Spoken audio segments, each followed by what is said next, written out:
Carnival Sunshine is the oldest ship in the entire fleet of Carnival ships. The big question is, what can you expect while on board, and does it reflect the age poorly? To help you understand what you get on board, I am taking you on a tour of the entire ship. We look at the food, rooms, entertainment, pool area, the water park, adults only area, slides, atrium, and so much more. At the end of this video, you will know if booking a cruise on Carnival Sunshine is the right move for you and your family. Also, I'm going to answer $2 million questions. Number one, is it worth your time? And secondly, is it a good value for your money? So without further delay, let's go ahead and get started on that full, complete, and comprehensive tour now. Now, the first advice I have to give you is to get there early. Carnival Sunshine generally sails out of the East Coast, sometimes in Charlotte, North Carolina, and in Florida. And no matter where it goes or where it's port it leaves out of, the best thing you can do is get there early. Sometimes if you get there early enough, they'll let you on the boat 1 or even 2 hours early so you can start your vacation right away. Here are 2 pro tips for you. If you don't have a lot of luggage, just take it on board with you. Number 2, if you're gonna check your luggage, get a luggage tracker. That way you don't have any troubles or concerns about your luggage getting lost.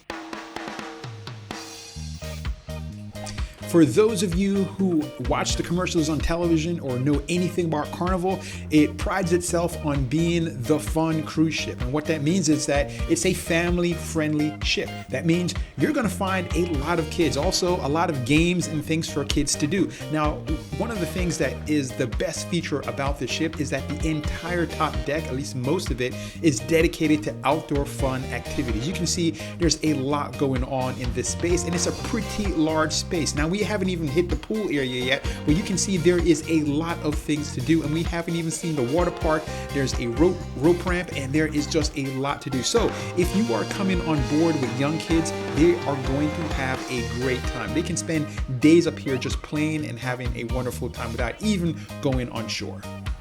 A lot of cruise ships are starting to have add-ons that are a little bit more costly.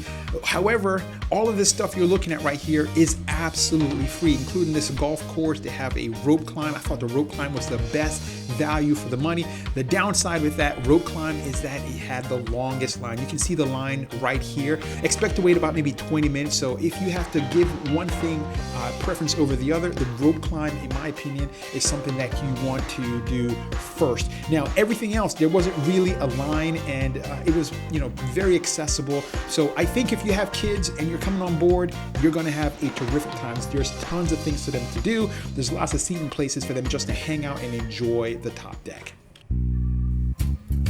In the last segment, I talked about if you have kids, kids are going to have a great time because there's lots of things for kids to do.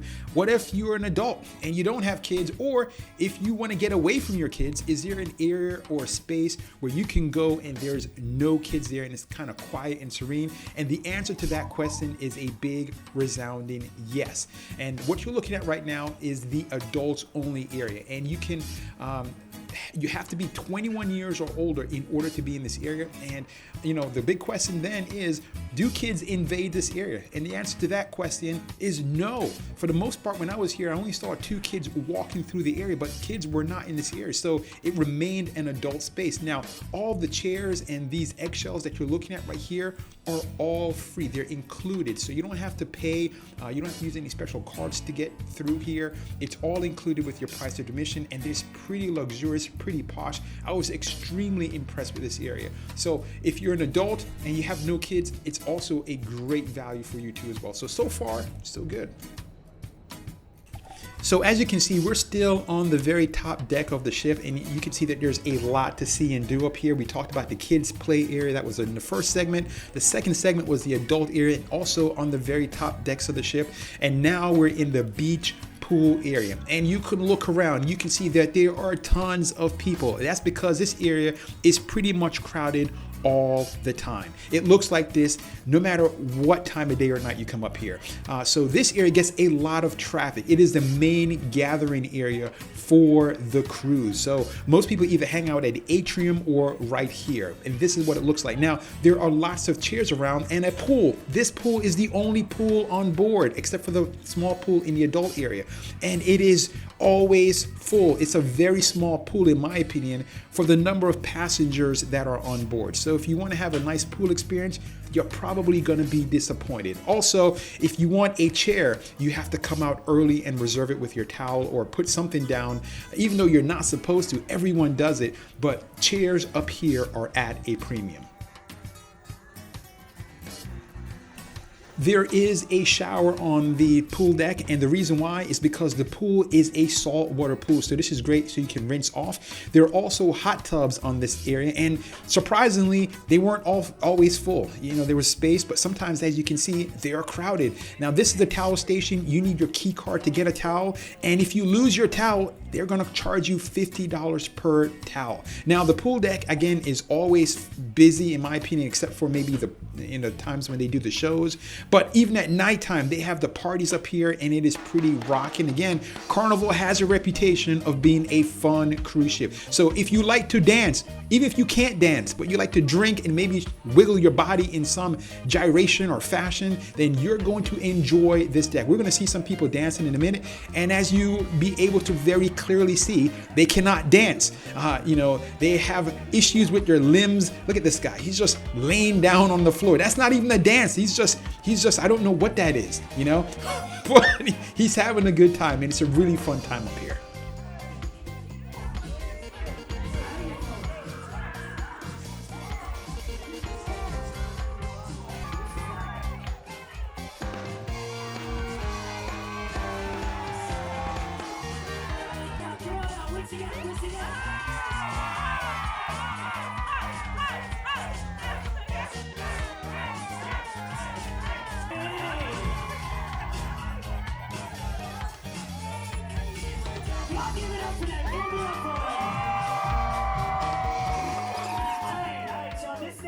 This next song.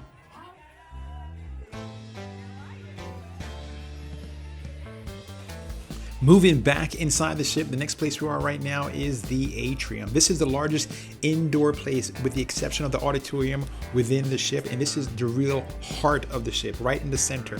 And you see it goes up several floors. It has a elevator that you can it's glass so you can see through as you're going up and down, and it has beautiful decor. It's sort of like 1980s. It dates the ship a bit in my opinion, but it's still quite grand. I love this area because you can come, you can watch live entertainment, you can just hang out with family while you wait for dinner, and you can just watch the world go by. It's a beautiful place.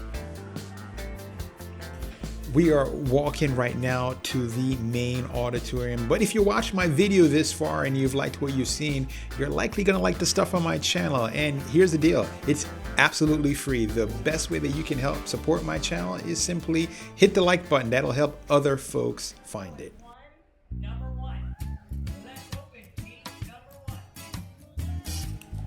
Let's switch gears and talk about the entertainment, especially the one in the main auditorium. And I know that people are not gonna like me for saying this, but I feel I have to be honest. And the honest truth is that the entertainment, in my opinion, was not very good. The first night, it sold out. It was packed. Then after that, it thinned out a lot. That's because the singers weren't very good. The dancing and choreography was just not great. There are smaller venues though, like this right here, where you can go and have a more intimate setting, be very close to the musicians and experience live music. But even then, I didn't really think it was that good. Just overall, I'd give it maybe a C. And that was pretty much the grade that most of the people I was with gave it. No one really enjoyed it. The songs were old and just were kind of repetitive. The one thing I did really enjoy, and this is pretty much universal, is the karaoke. And the reason why was because it's an absolute mixed bag. You had some people who can really let go, let loose, and sing extraordinarily well, and others that just did a horrible job. And it was fun to watch. Now, what you're looking at right now is the Comedy Club, and this was A-list. I mean, nobody's going to be on Showtime or HBO anytime soon. However, the Comedy Club was always jam-packed. It was a line to get in. That's because it was exceptional.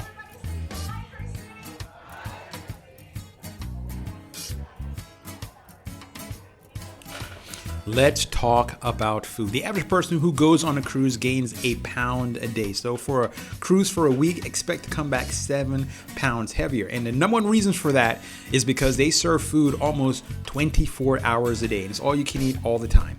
And for the most part, that's going to be at the buffet. There's also individual restaurants, and you can pay to go in these restaurants. And food quality there is a little bit better. Expect to pay maybe $25 to maybe $40, sometimes more, depending on the quality of the restaurant you go to. Now, if you're in the buffet for breakfast, it's pretty much going to be the same thing every single morning. However, if you go there for lunch and for dinner, they change it up, and it's a little different every single day.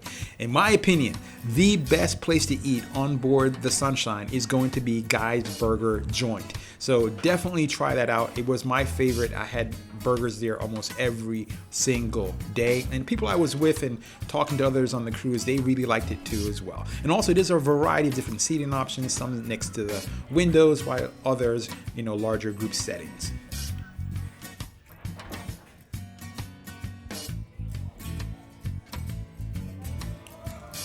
There is a restaurant on board, and the main dining room is going to be the Sunrise Restaurant, and you can see it holds hundreds of people. They have 2 seatings, one at 5 and the other at 7.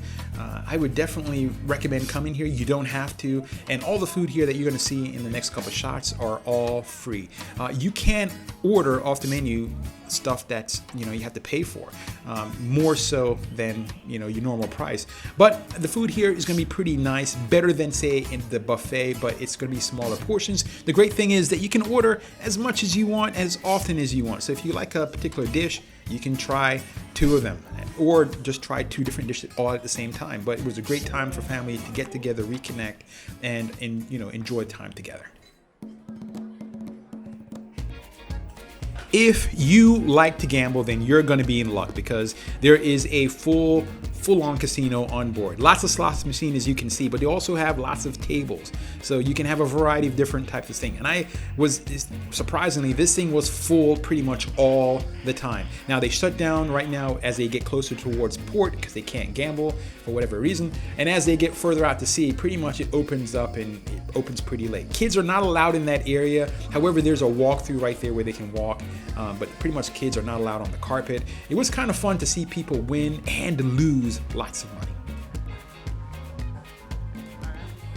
So if you have any one of the major carriers like AT&T, Verizon, T-Mobile, all that, the phone is not going to work, and it's not going to work as soon as you leave the port. Now, you're looking at a lot of people and they're on their phone, and that's because they offer phone packages for sale on board, so you can get internet service. So if you need to work for your job and send a few emails and stuff like that, it will work to send emails. However, if you're looking for really reliable, strong coverage or what have you, even if you pay for the higher option, you're probably going to be disappointed. My wife had to work and she paid for the higher option, and her phone service was not very good at all. And I talked to other passengers, and they don't have very good phone service. Now, one thing I would highly recommend is getting the Carnival app. And the reason why is because the app tells you everything that's going on board, what time it's happening, and it also has a map and will show you exactly where it's happening. Now, if you want to have a hard copy, they deliver Fun Times, which is that magazine you just saw, every single day to your room, so you can kind of pick it up and kind of organize your day. But however, I found that the app was really reliable, and it was really user-friendly and easy to use. So I definitely recommend you download it and get familiar with it before you get on board.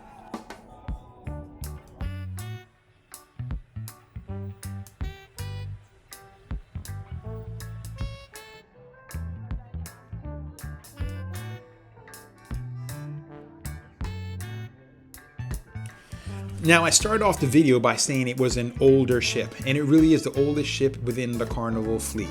And it's like putting lipstick on a pig. No matter how much you dress the ship up, you are going to experience issues. Now, what we just saw right there with that being closed, it was a flood, and it was about an inch of water. As you walk around the ship, you're going to see signs of wear and tear.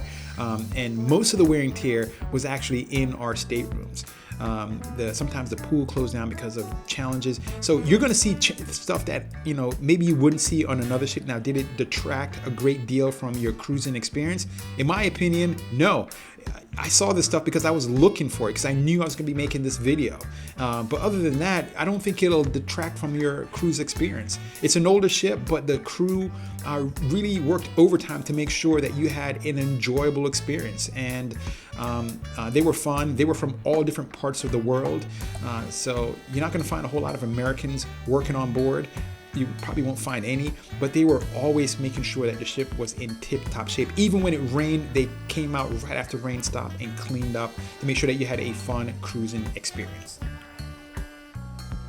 If you plan to drink while on board, I strongly recommend you get the alcohol package. However, before you get the package, do the math. For every adult that's in your room, they have to get the package. So you can't get one package and share it with, you know, your spouse or whoever is with you.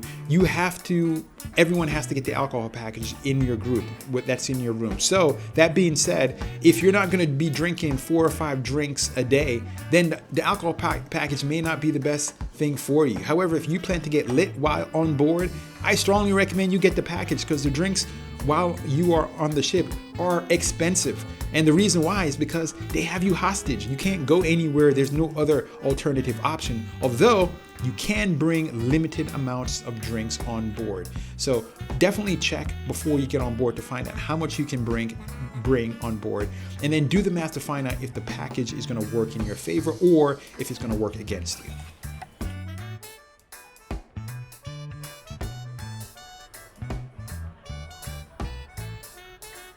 If you are into fitness, you're in luck, because they have a pretty well-equipped fitness center, which is on the 9th floor. It's called Cloud 9. There is also a spa right next door to the fitness center. There's a running, jogging track on the top deck, as you saw.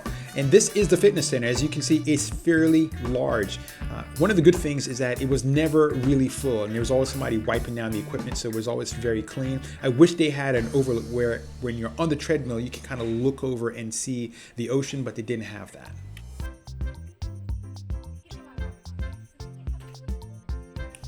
Let's take a tour of one of the interior stateroom. And as you look around, you see that there are no windows in this room.